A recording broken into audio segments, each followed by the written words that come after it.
Are you interested in effortlessly growing your Bitcoin portfolio? I sure am. The Bitcoin credit card by Gemini earns you Bitcoin back on every purchase. Use it like any credit card. Buy lunch, gas, or your weekly groceries, and you'll earn up to 4% back instantly in Bitcoin or one of over 50 other cryptos straight to your account. All that with no annual fee, and right now you can grab a $200 Bitcoin welcome bonus. It's the easiest way to start building your Bitcoin stack. Go to Gemini.com/card to learn more. Terms apply. See the link in the description for more information regarding rates and fees. Always follow the money. That's what I always say. You always follow the money. Yeah. This is Follow the Money with Mitch Moss and Pauly Howard on VSiN. Here we go. Welcome in. It is Follow the Money on VSiN, the Sports Betting Network. Mitch Moss, Pauly Howard. We are live in downtown Vegas. Circa Resort and Casino is your spot here on a busy Thursday. Fun 3-hour program lined up. Paul Charchian in 30 minutes. Week 6 fantasy and player prop talk. We'll get into the game with him coming up at that time. So plenty today on the National Football League. Major League Baseball, 2 games in the playoffs as well. We have look-ahead lines for next week in the NFL. But this is I'm going to call it a big game for the Eagles as a litmus test, because we talk about this all the time when it comes to overall Survivor contest, right? As Circa has gotten so popular now over the years. And betting alternate win totals, either over or under. Is there a chance here the Eagles are just not a good football team this year? Yes. And it plays out like that over 17 games in the regular season? Yep, you are right about what's coming up. Giants, Vikings, only a 3-point favorite on the road. Giants again. I hate when they do that, but it's twice in the next 3 weeks. Should go 3-0. And the fact that they've been outgained in all 5 games, and they've spent the most money on offense on that side of the ball, but are the least efficient, and you see how bad the passing attack is and what they are overall. Number 1 in 3 and outs. That blew my mind. Yeah, more than 45% of the year. That's shocking. So they got to get this fixed. And you can have all the meetings you want, and you can tweet all of the stuff you want. But at some point, this offense has to look like it did last year, and the fact that they didn't even try to run the ball in the fourth quarter or give it to Barkley with a 2-touchdown lead, and they blew that. It's a little alarming. Now, of course, people were definitely concerned about Barkley coming into the year. He's 28 years old. That magic number for running backs has always been 30. Then they fall off a cliff, and you can't trust him anymore. There are exceptions to the rule, but he's 28, and he was coming off of that many carries, and they played that many games, and they're like, yeah, probably a good spot to sell high on Saquon Barkley. And it has not gone well for him on the ground so far to date. I'm also more concerned about the offensive coordinator now. You have to be. And again, maybe they dig themselves out of the hole. Yeah. I don't know. But so far, and again, they're 4-1 overall. They have found a way to win these games. But what if they didn't, right? They played one good half, the Rams game. Yeah. The second half, when they rallied from 19. And that's when they looked like the Eagles of last year. Went with the great passing attack as well, and no answer for Brown. Other than that, they looked good in the first half against the Cowboys on offense. Okay, but it was a little bit of Dallas, what they were doing schematically. I don't disagree with that, yeah. And Dallas is terrible on defense. Yes, but yes, okay. So that factored in. Mm-hmm. And again, they have a ton of talent here, obviously. We all know this. They have been a great regular season team now for like 3 or 4 years in a row. But I'm a little bit scared in the spot for the team tonight. I have zero interest in playing them on teasers and moneyline parlays. Mm-hmm. Not that I do that every day of my life anyway, but and the teaser stuff we don't get into too much anymore anyway, because like the minus 110s are gone for the most part, legally speaking, here in Las Vegas, up to like minus 130, 135, 140. So I don't even look. But overall, in terms of the game, the total now, Pauly, is painted at 40.5 across the screen. The Giants are 26. We talk about this like every week with this team. Especially home games. Yep.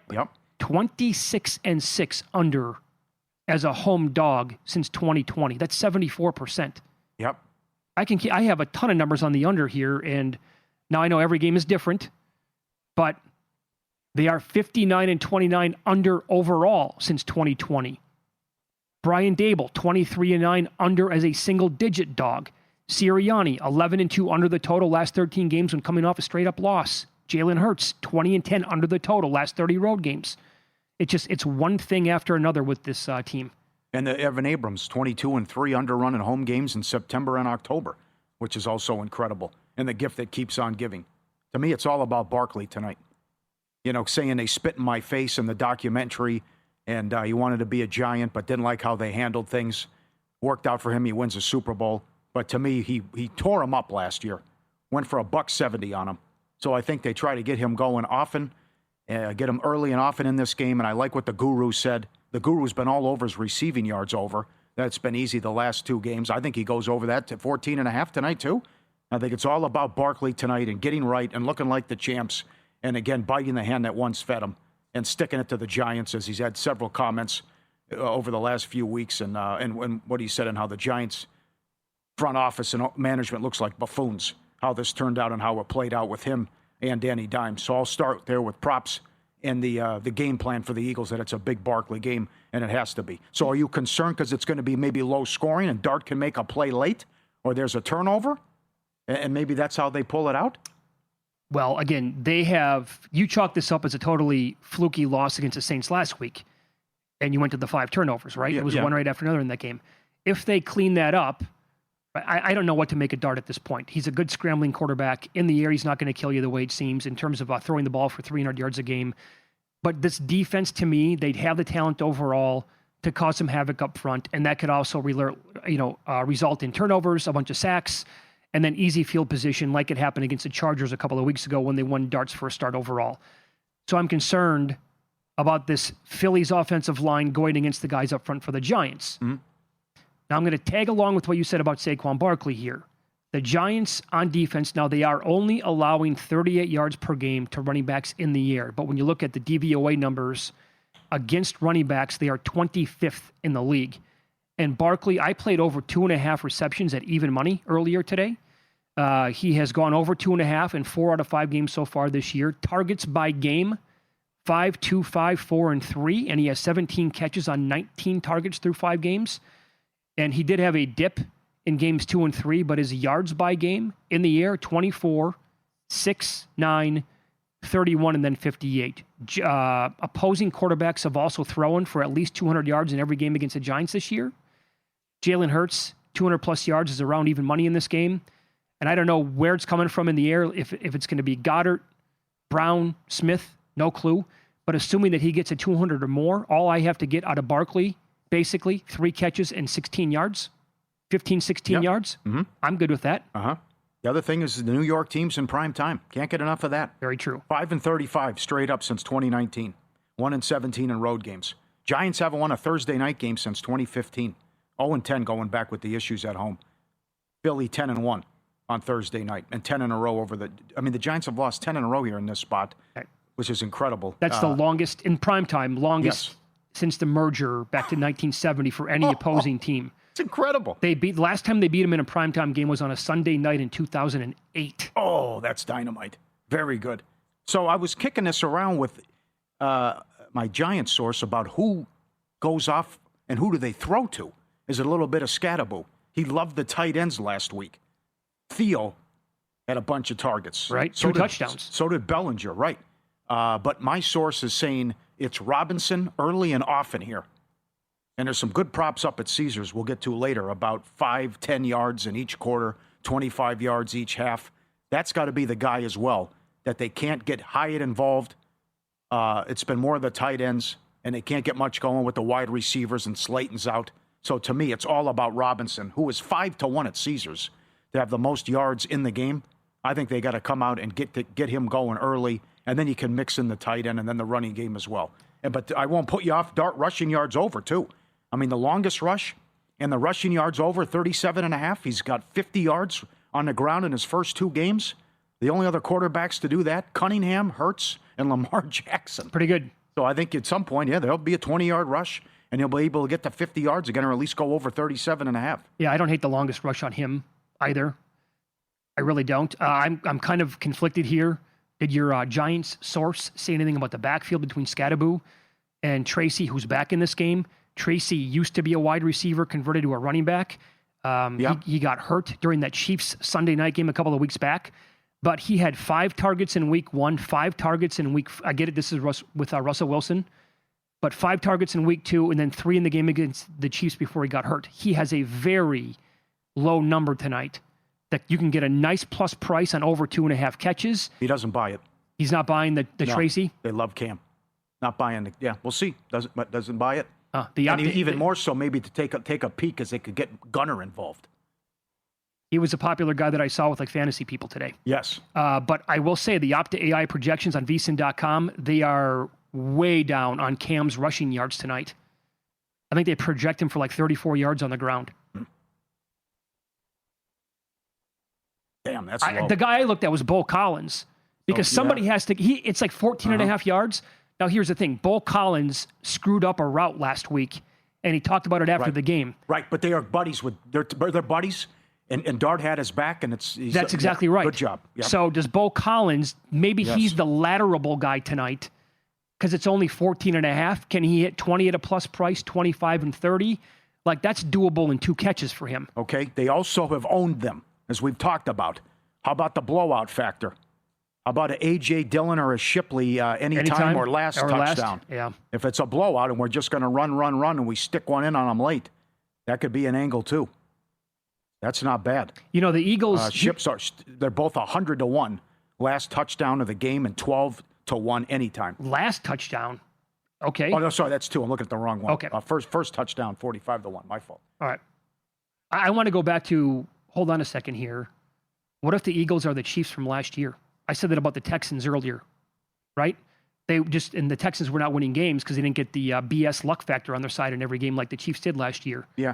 And the Eagles they're in tight games the entire year, but they don't have the capability. And they happen to win 12 games, but it's like, are they that good? Because their numbers are never there. I can't believe this can continue, though. There's too much talent. They're the champs. I agree. You can't tell me that an offensive coordinator can get in the way and ruin this and blow this up. It shouldn't be that hard. I know it. They should be able to do it in their sleep. Right. 30th overall, dead last passing attack. Don't even try to outgained in all 5 games. Can't even run the ball. Don't try to run the ball in the fourth quarter of a 14-point lead. It's nuts. Yeah, you can get VSiN's AI player prop projections right now. VSiN.com/props. Exclusive for VSiN Pro subscribers. We'll talk about them throughout the day today, but Opta AI projections for all these players and all the games in the NFL. Win, lose, next. You won't believe how many times this has happened in the NFL.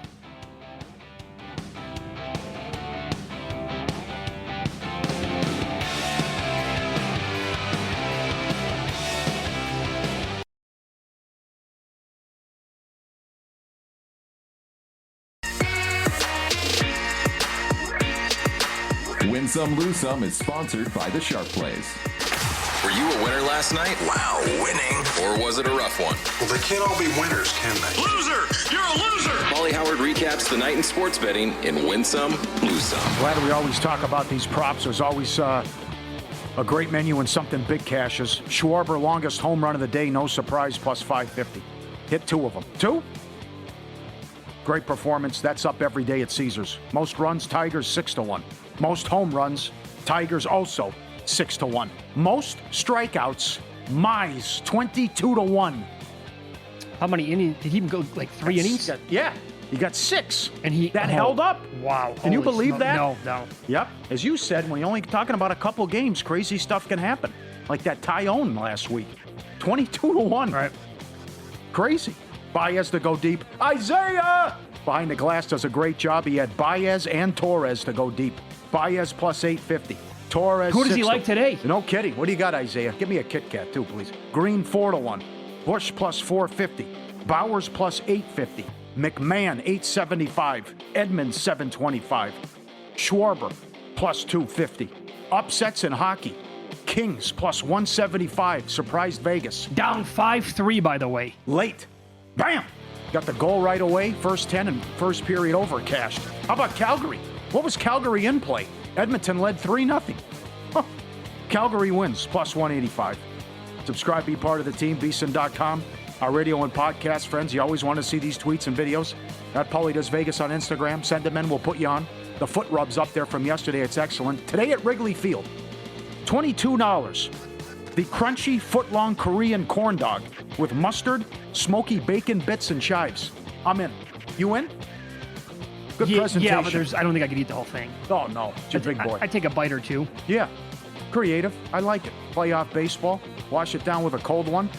What do they drink there? What's it, Old Style? What's the big beer there at Wrigley? Old Style, right? I was just there last year.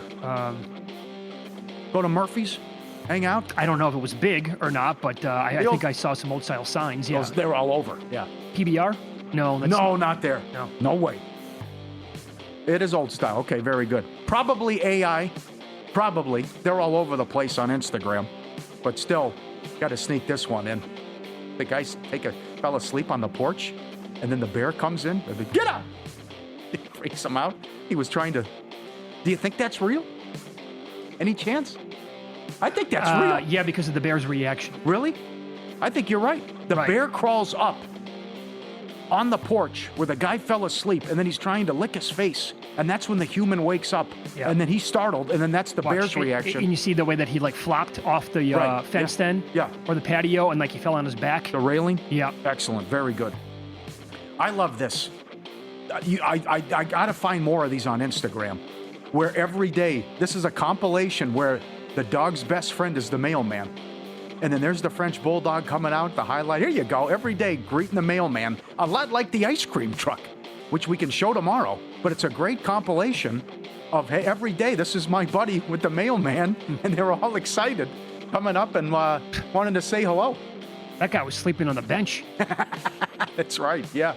Here he is getting all excited. Incredible, the relationship and the rapport with the mailman.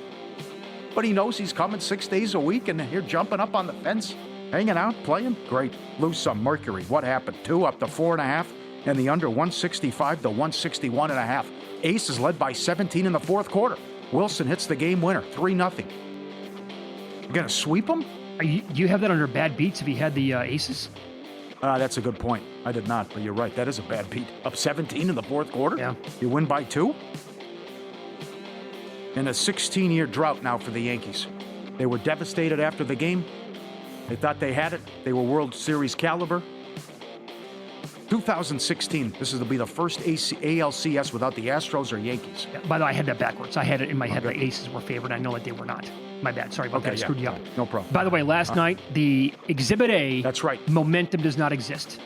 Yeah, I couldn't believe it. In any of the games. Dead wrong. Yep. I thought for sure the Phillies would lose. And it was an excellent job by pitching chaos. I thought no way they were going to be able to shut down the Yankees with the guys they trotted out, but they did. Well, I thought they could lose, but I thought they were going to actually score runs off the Blue Jays, and I got that one wrong with their team total over. I thought the Blue Jays sticks are too good. They make contact with everybody. Isn't that something? Yeah. They're like those Yankee teams that had the three-peat. They make you work. They foul off pitches. They go deep into counts. That's a long time ago. Bad beats. Maple Leafs, Canadians under 6. 2 empty net goals in the last 90 seconds. Before the line moves, sharp plays already there. You don't just follow the market, they help move it. Powered by advanced AI, plugged into trusted insider sources, they deliver the edge serious bettors use every day. Free reports, real-time alerts, market moving insights straight to your inbox or X-Feed. AI selections up 50 units. And the Robinhood plays, where he donates to charity, have been on fire the last couple years. Donated $22,000 to charity. Jeff and the crew, awesome. Look for the Mr. Poison tweets on Sundays. Sharpplays.com. Get there now. Sharp Play, stay ahead of the line. Okay, so this has happened at an alarming rate. After what happened, and condolences if you had Arizona and Survivor. It was an all-timer. But a good article up yesterday at ESPN.com. After Mitchell did it for the Colts, it would have been a 76-yard touchdown. He drops it. Colts lose the game. Chris Massaro made a great point. It seems like all these teams, when it happens, they lose the game, too. Yeah, true. Mercado, it hurts a lot. Brian Callahan, every time it happens, you bring it up to the team. Letters and logos. Never, never, never, never let go of the ball until you see the letters and logos in the end zone. I know every team in the league preaches it. It's wild to me it keeps happening. It's getting coached everywhere in the league. I'm not calling him a liar, but is it? It pops up. I need every other coach in the league to come out and say, yes, we coach this. I know. Well, they better be doing it now. It pops up 3 or 4 times a year, which is crazy to me. It started with Deshaun Jackson on Monday Night Football in 2008 against the Cowboys. Tirico said it's one of the all-time boneheaded plays. He's right, and it continues to happen. Other incidents, Leon Lett in the Super Bowl, Don Beebe. It was more showboating and not dropping it at the 1. So it's happened the last 2 weeks. It happened 3 times in 2024. Jordan Battle did it. Safety. Pick 6 against the Titans. 61 yards toward the end zone. Lost control of the ball. Dropped it. I knew it as soon as I did it. Slipped out of my hands. I told my teammates not to celebrate. That's why I told my teammates not to celebrate when I scored. The other thing was Mercado could have picked the ball up as well. It's a weird feeling. Just run through the end zone with the ball and then celebrate. Happened to the Colts back-to-back years. Jonathan Taylor, 2024, would have been a 41-yard touchdown in a pivotal late-season game against the Broncos. Colts would have been up 2 touchdowns, would have been huge for a wild card. Wasn't he sick on the sideline? I don't recall. I think Taylor was, much like A.D. Mitchell was a couple of weeks back. Yeah. They kept, did you watch the end of that game? The camera kept panning over. Great job by the director that day. Yeah. They kept showing Mitchell up close, and you could tell he was absolutely devastated for that mistake. Yeah. I felt bad for the poor kid. You can never do that, but I felt bad for him. Yep. They lost the game, came back, and didn't make the playoffs. Malachi Corley last year. I remember that one. Should have been the pinnacle of his career.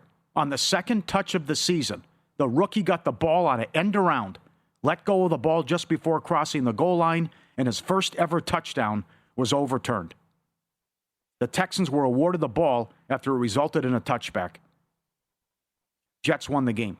Trevathan did it in 2013 for Denver. The Jackson in 2008. The Jackson game, no one recovered the ball. Philly still got the ball at the 1 yard line, eventually scored and won the game. Is that because they just thought he scored and the play was dead? Yeah, everyone just stopped. They stopped playing? Everyone assumed he scored. No one knew what happened. And then they went to the replay and deemed it was Philadelphia ball at the 1 yard line still. Okay, gotcha. Can't believe it happened 3 times last year. But this stuff, it should never happen. It's a great breakdown on ESPN. I hope Callahan's right. I hope it's getting coached by every team in the league, and they just put it up, letters and logos. Letters and logos are like you said, Barry Sanders. You run right to the official, hand him the ball, then celebrate. I like what Mike Palm said yesterday.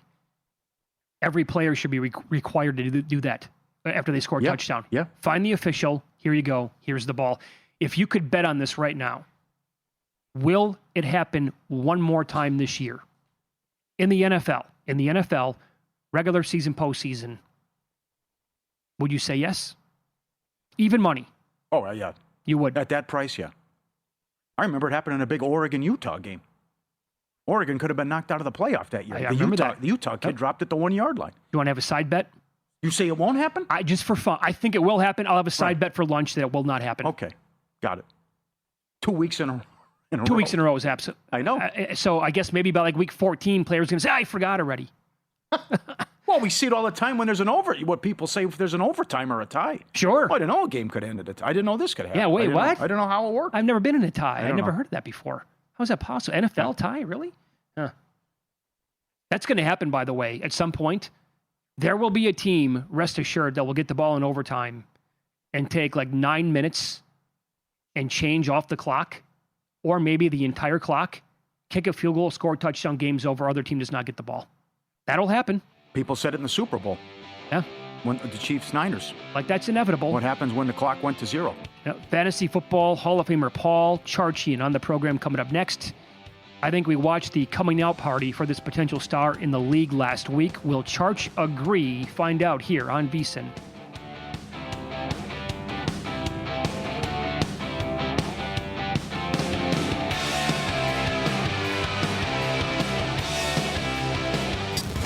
This is Follow the Money on VSiN. Hardcore fantasy football player props here as we go out to the Progressive guest line for our weekly chat with Fantasy Football Hall of Famer Paul Charchian. GuillotineLeagues.com is the website. Podcast Fantasy Football Weekly. Charch, good afternoon. Thanks for the time as always, pal. How are you? I'm doing great. It's not the greatest Thursday night game of all time, but I've got a bunch of props for the second segment that are all about tonight's game. And I think if this game just unfolds the way I personally would like it to, these props are gonna feel pretty good, and we're gonna rationalize them pretty well. So I'm excited at least for some betting angles in a game that might otherwise be kind of meh. All right, very good. I can't wait for those coming up in about 15 minutes. Before the last break, I said I think we watched the coming out party for this potential star in the league last week. And if you were going to agree on Quinshon Judkins, are you that high on him? Like, I love the dude. I mean, he completely popped, right? Yep, totally. This is just not a one-off thing. And if he wasn't a sensational talent, there's no way the Browns would have done what they did, which was sign him, and then like 10 days later start him. They worked him into the game plan immediately. Kevin Stefanski knew that Quinshon Judkins was on a whole different level than every other running back that they've got on the field, and worked him immediately into the lineup.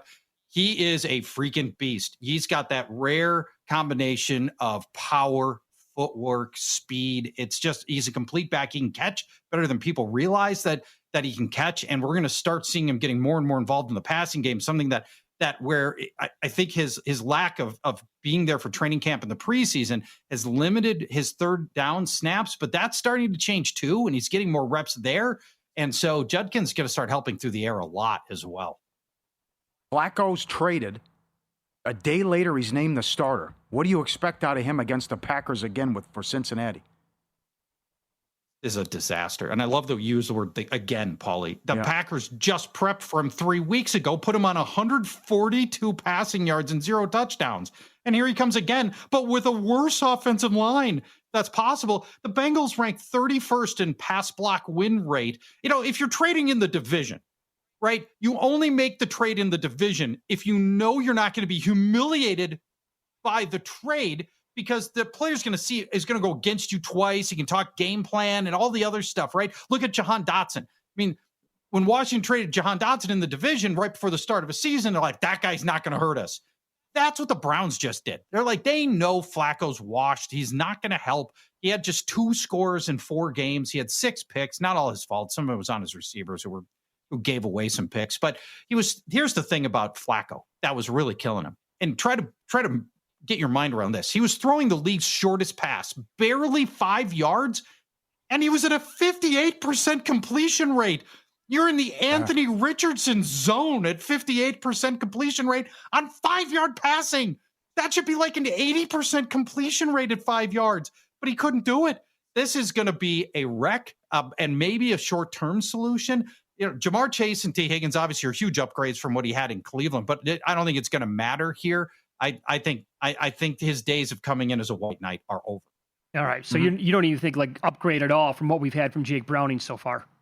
Honestly, no. No. And Browning was getting killed by his offensive line, and Browning's not great either. And but what we were getting from Flacco was just when he was under duress, it was all dump off stuff and inaccurate at that. And I think it's going to be the same thing. Okay. The guy who could help, if there's one player that's going to be aided by Joe Flacco, it is this particular guy. And I should have looked up his prop, and I haven't done it yet. It's Mike Gesicki. If you look at what Flacco has done with his tight ends over the last 3 seasons, it's all tight end play, including this year, where we got both David Njoku and Harold Fannin. I talked about these 5-yard passes. That's tight end territory right there. So Mike Gesicki, normally somebody we'd never roster in fantasy, we wouldn't throw any money against. If there's somebody that's going to be a beneficiary here, it's going to be a tight end. I'm seeing 2.5 catches over a little bit of plus money at certain books. Yards prop 17.5 range. Yeah, that's your play, and as far as I'm concerned, and because I don't know off the top of my head where Cleveland's tight ends rank in catches, but I'm guessing it's right at or near the top of the league in total catches by tight ends. So I would play the reception side more before I'd play the yard side, but they're both absolutely playable. All right. Well, strong. You were great with Mason last week as well when you saw the number. What do we expect out of Fields again? Thank you. With rushing. What does Fields do against Denver in the London game? Boy, I've got stat of the day coming on this one. So Fields has been a great fantasy producer in his 3 full games. He has finished as quarterback 2, quarterback 4, and quarterback 7. That's elite stuff. That's like Josh Allen level finishes right there for Justin Fields. But he's almost entirely doing it with his legs. And what happens if he doesn't run?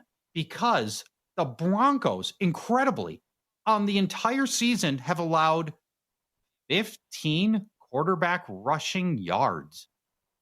That's it. No. The whole season, 15 quarterback rushing yards. And they faced Daniel Jones, who they held to 2 rushing yards. He's super mobile. Jalen Hurts, obviously very mobile. He had 3 rushing yards. So if Fields can't get it done with his legs, then he's got to try to pass his way to fantasy relevancy against the Broncos. This is the league's best pass rushing team. They lead the NFL in pressures. They lead the NFL in sacks, sack percentage, and the Jets rank 23rd in pass blocking. So you can see a scenario where Justin Fields has got to make instant decisions in the passing game, And that's not great for Justin Fields, where when he can set up, scan the field, and eventually find his guys where he's an okay passer. That's not going to happen here. Dud game incoming from Justin Fields, I think. And the possibility of getting benched is not zero. This team played better with Tyrod Taylor than they did with Fields. And if this thing gets really ugly at half, there's a scenario where Justin Fields not the starting quarterback in the third quarter. You're right. That's probably the most impressive stat we're going to hear all day. Yep. Broncos have allowed 15 rushing yards. That's 3 yards per game through 5 weeks, obviously. And they've played Hurts and Danny Dimes. Wow. That's great. Paul Charchian, our guest, GuillotineLeagues.com. He's on the Progressive Guest line. Great performance last week from rookie running back Jacory Krosky-Merritt, a.k.a. Bill. Is this something that he's going to build upon and like turn it into the, this whole thing about throwing darts with the Commander's backfield? Is he the guy now? Does this continue?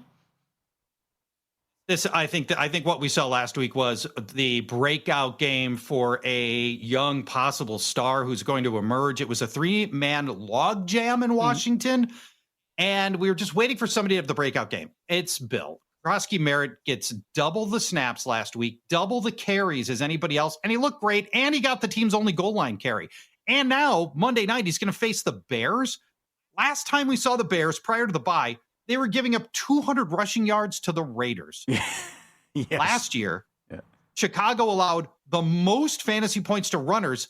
This year, Chicago has improved all the way to the 4th most fantasy points to opposing runners. So it's green light for Jacory Krosky-Merritt.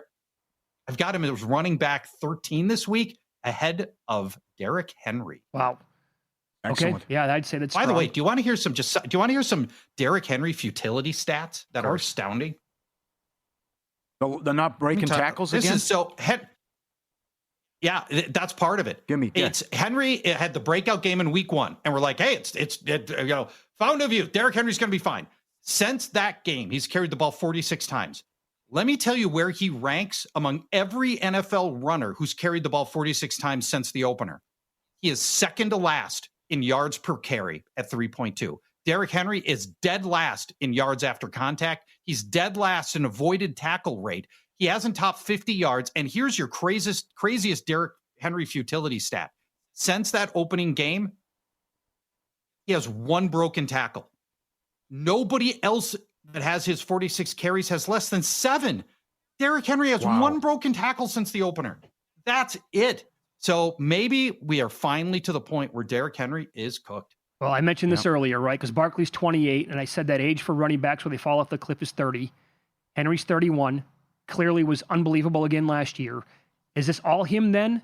I mean, based on those numbers, it says a lot of it is on him, but they've also had, countless injuries so far this year. He's 31. Yeah, more of the injuries on defense than the offensive line. But yes, I think that is part of it. But when there are things like broken tackles, that's an individual runner who needs to just, I need to run through a tackle. I need to make somebody miss. I need to have good footwork. There's a lot of this stuff that's one-on-one. Yards after contact, that's been Derrick Henry's whole career has been yards after contact and broken tackles. Right. And he's not doing that this year. For some context to me, this is a fundamental change. Sorry, Charch, I didn't mean to cut you off there. But for some context, I want to go back. You tweeted this out, I want to say, after the game the Raiders played maybe 2 or 3 weeks ago, and you were blown away. Didn't Genty have 11 broken tackles in one game? 13. 13? Wow. Derrick Henry's had 1 in 4 weeks. Oh. Yeah, it's staggering. Staggering, yes. Wow. All right, we're going to continue. You're going to hang tight for one more segment. It's Follow the Money here on VSiN, the Sports Betting Network. Awesome stuff there from Fantasy Football Hall of Famer Paul Charchian. You can follow him on X at Paul Charchian. Website is GuillotineLeagues.com. He was telling you that it might not be the sexiest game on Thursday night tonight, but he has a lot of angles that he likes on tonight's matchup. And he will detail a wide receiver who could go off based on his overall matchup in the passing game tonight. Find out who he's talking about next here on VSiN.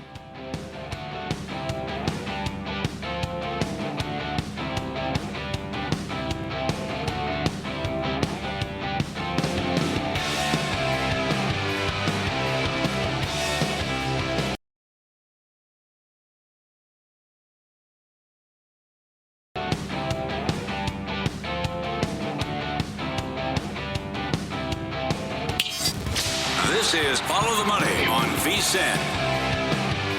We'll dive into tonight's Thursday night affair between the Eagles and the Giants. Divisional game on the road for the Eagles here in the Champs. Paul Charchian still on the program. Progressive guest line. He is with GuillotineLeagues.com. All right, you said you have a bunch of angles for tonight's matchup, even though it might be kind of a dud game on paper. What was the first thing that really caught your eye here? First thing is Jackson Dart's anytime touchdown as a rusher. It's plus 380. That's a nice value for one of the better rushing quarterbacks in the league. Although I want to preface it with this to Mr. and Mrs. Dart. If you're going to name your kid something cool like Jackson with an X, how about not including a random S after the X? So you're Jackson. I don't know, man. It's like one or the other. Just go Jaxon, right? Yeah, right. Like Jackson Smith and Jigba. Right? Yeah. Jaxon. Why? We don't need the S in there. That was trying too hard to be cool, I think. Okay. Let's talk about the rushing for Jackson Dart. Run the ball 17 times in designed runs the last two games that he started. He's topped 100 rushing yards. He's already scored one rushing touchdown. And you might be thinking to yourself, yeah, but this team's going to use Cam Scatabo at the goal line. But in these past 2 weeks, since Jackson Dart has been quarterback, they've actually given Scatabo the ball 4 times from inside the 5, which could be Jackson Dart territory. Scatabo has turned those 4 carries into 0 touchdowns. So maybe they pivot away from Scatabo. Scatabo also fumbled in the run zone last week, basically changed the outcome of the game with that fumble. It was turned into a touchdown for the Saints. So here's Jackson Dart. They're without the 2 starting receivers. Brian Dable is going to need some kind of spark. The running with Dart in general could help. And here's the kind of stat you're only going to hear on VSiN. The Eagles are seeing the second most quarterback runs and scramble. Designed quarterback runs plus scrambles combined per game. Eagles are seeing the second most. It's 7. It's a kind of stat you won't hear anywhere else, but you will hear. And that's why we're interested in Jackson Dart anytime touchdown plus 380. Beautiful. Excellent. Well, you nailed Tonjes last week. Yeah, that's right. That was a beauty. Yeah, 425 on Tonjes last week. Sticking with Dart, let's go here. Now, I like the rushing upside. I don't like the passing. Let's talk about under 179 passing yards. Even though he's the lowest line for any starting quarterback this week, I still feel like the line is a little too high, in part because Dart threw 40 times last week in a close game against the Saints. This game's probably not very close, and I don't see 40 opportunities coming for Dart. And even if he does get the volume, here's what you need to know. All Jackson Dart is throw short stuff. He averages 5.2 yards per pass. It's hard to get to 180 passing yards, 5 yards at a time. The Eagles, 7th best in defensive EPA on passes over 10 air yards. So even if Jackson Dart does decide that he's going to try to air it out some, this is where the Eagles are really good. The Eagles are 3rd best in completion percentage on passes of over 10 air yards. And then, of course, Dart's missing his 2 starting outside wide receivers. Malik Neighbors is out. Darius Slayton is out. And then one last stat that should help convince you that it's all underneath stuff for Jackson Dart. He's tried 9 passes of over 20 yards. He's completed none so far. No downfield passing attack to this point for Jackson Dart. We're going to go under the 179.5 passing yards. All right, buddy. How about this then? Longest completion of the game based on everything you just said, under 32.5 yards. You got it. I hadn't thought about that angle. Under feels great on this. It is going to be, he's going to complete passes. And I was tempted to take the over on completions, but I don't want to get into this such a narrow little spot where I got to hit the over on completions and under on yards, but it's going to be a lot of short stuff. And that brings into play Tyrone Tracy and Cam Scatabo, both of them over 2.5 receptions. Tyrone Tracy's plus 155, which I especially like. So let's jump in the VSiN time machine. I want to go back 2 weeks. Tampa is facing the same Eagles defense that the Giants are playing tonight.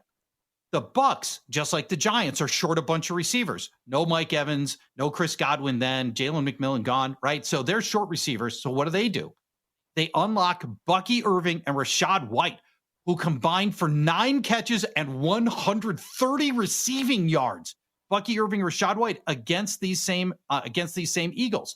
So does Brian Dable use a similar scheme, also missing his starting receivers, Neighbors and Slayton? Tyrone Tracy returns this week. He is a converted receiver. And in weeks 1 and 2, pre-injury, Tracy was targeted 5 times and 5 times. And then when Tracy was out, Scatabo proved he can catch. He's 6th amongst all running backs in receptions. With Jackson Dart as his passer, he's caught 8 of 9 passes the last 2 weeks. So Jackson Dart already familiar with throwing to his running backs. Add in Tyrone Tracy. I think both guys go over the 2.5 receptions because they got to throw to somebody, and they need the running backs to be difference makers because the wide receivers aren't going to be those guys. They got to generate somebody, the ball into the hands of players who can make a difference. The running backs, Tyrone Tracy and Cam Scatabo, are those guys over 2.5 receptions each. I like the tight ends, too, who had a ton of targets last week as well. What happens with Barkley? Not only this game, but moving forward. When are they going to get him going? And he torched them last year with $170 on the ground. Barkley has been shockingly mundane. Shocking. He's averaging 53 rushing yards per game. And let me throw some advanced metrics on you that are also, just like Derrick Henry, disturbing. He's 3rd to last in broken tackle rate. He's 4th from last in yards per carry. He's 3rd from last in yards after contact. We're talking about Saquon Barkley here. Last year, Barkley had 8 gains of over 40 yards, and that was a lot of what made him great were these big explosive plays. Through 5 games, he's got 1 play of over 40 yards. It was a long touchdown reception.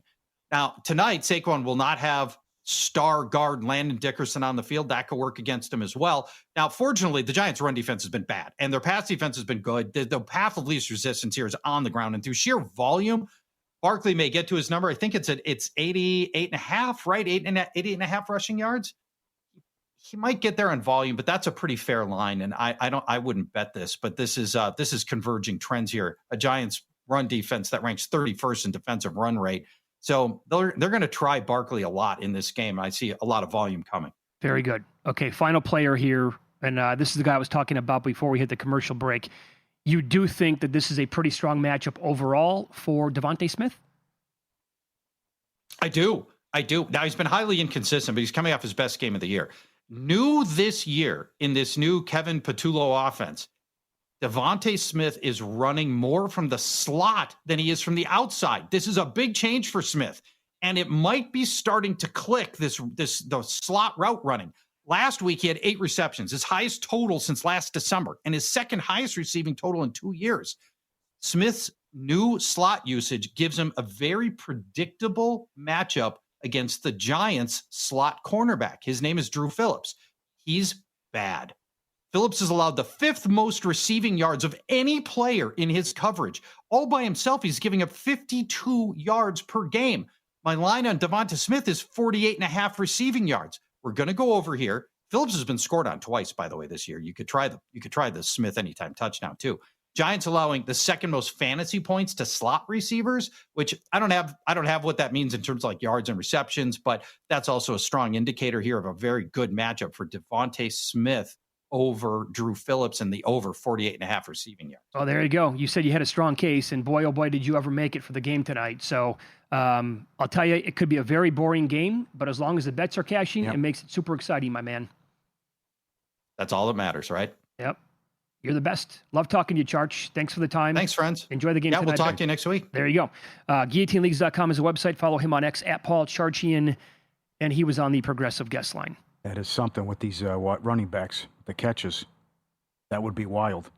They all do that like they did with Tampa. Well, definitely shop around, by the way, because Tracy is either heavily juiced over 1.5, or you can find like plus 170 on over 2.5, that high. Yeah, and I know it was the Saints, but what Johnson had and what he had for targets as well last week.